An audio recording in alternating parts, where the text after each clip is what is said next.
Congress Party has stood for the well-being of the weakest sections of our society, the poor, women, scheduled castes, scheduled tribes, the minorities. These are the people who have no one to speak for them in the system but us, the Congress Party. I know that here in Kerala, you speak for them, you act for them, and I see you again as a model for other party units in the country. I am happy to know that the KPCC is observing Quit Violence Week, I believe from the 9th of August to August 15, in commemoration of our historic Quit India agitation in 1942. This is again an excellent example of political mobilization.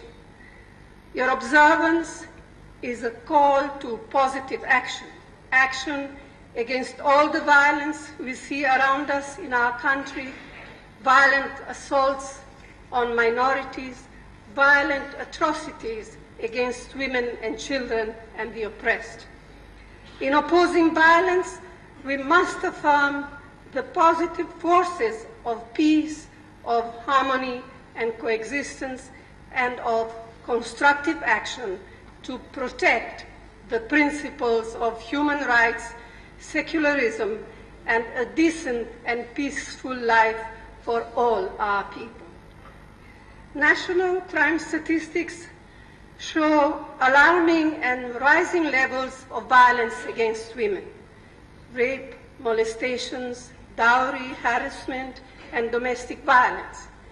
So we must create, I believe, a safer, more equal society in which women are not just goddesses on the one hand and victims on the other, but normal human beings entitled to live, to work, to prosper, and pursue their own dreams in free India.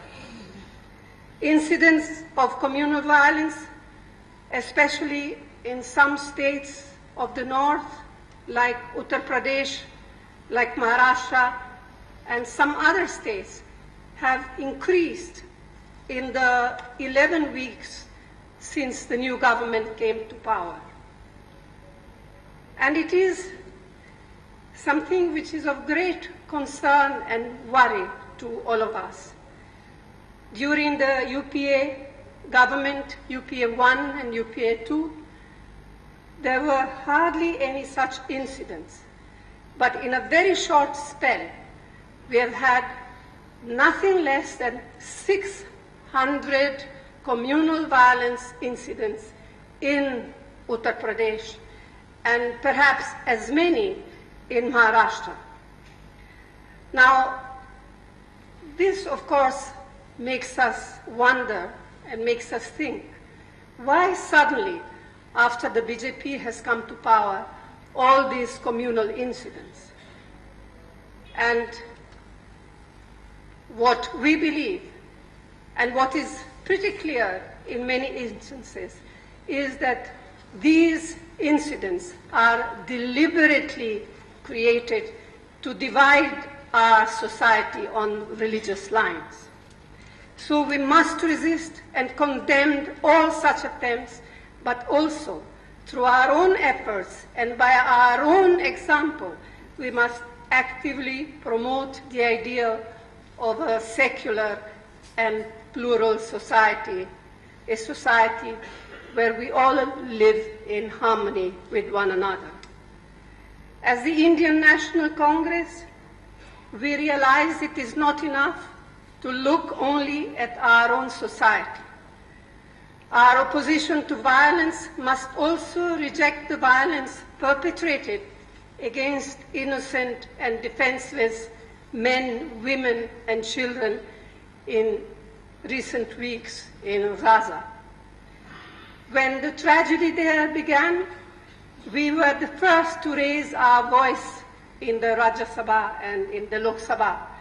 And while we were not able to push for a discussion in the Lok Sabha, in the Rajya Sabha, our people, after much effort, were able to take up the discussion and were given the opportunity, finally, to speak about the atrocities which have been taking place in Gaza. The BJP government muted the response to the ongoing suffering, does it no credit, and it also betrays India's and our party's long tradition of solidarity with the oppressed people of Palestine. For the moment, the guns have fallen silent in Gaza. We hope this peace endures and does not turn out to be illusory. We in the Congress will continue to stand for the vision of two states in the region living side by side in peace and security. Friends, good and constructive work of the kind that you have been doing requires a strong party structure, as has been mentioned before by speakers before me. Now, following the AICC decision to conduct a membership campaign nationwide and to complete it by 31st December 2014, you have started the process of electing the booth, panchayat, BCC, DCC, PCC, and AICC level committees and office bearers from February onwards. And I must express my delight, my happiness to learn that the KPCC has formed 21,458 booth committees as of last Sunday evening, the 10th of August, and elected more than 3 lakh committee members and office bearers. I was pleased to hear that all the party leaders at all levels, as well as panchayat office bearers and those of the frontal organizations, participated in their respective booth level meetings. This has been an exemplary effort in promoting democracy, both within the party